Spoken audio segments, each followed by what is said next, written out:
একটি জরুরি ঘোষণা।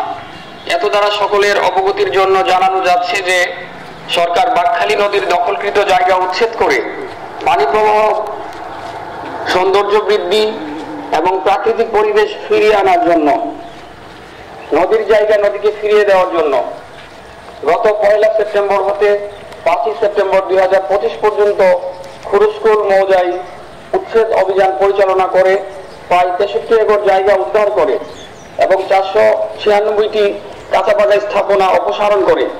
কিন্তু সম্প্রতি লক্ষ্য করা যাচ্ছে কতিপয় ব্যক্তিবর্গ পুনরায় উচ্ছেদকৃত স্থানে ঘরবাড়ি এবং দোকানপাট নির্মাণ করিয়া বাঁকখালী নদী এবং নদীর তীর দখলের চেষ্টা করছে, যা সম্পূর্ণরূপে বেআইনি এবং ফৌজদারি অপরাধ। এই ধরনের কার্যক্রম থেকে সংশ্লিষ্ট সকলকে বিরত থাকার জন্য বিশেষভাবে অনুরোধ করা যাচ্ছে। আদেশ অমান্যকারী ব্যক্তিবর্গের বিরুদ্ধে আইন অনুযায়ী ব্যবস্থা গ্রহণ করা হবে। আদেশ ক্রমে বাংলাদেশ সরকারের পক্ষে BIWTA কর্তৃপক্ষ।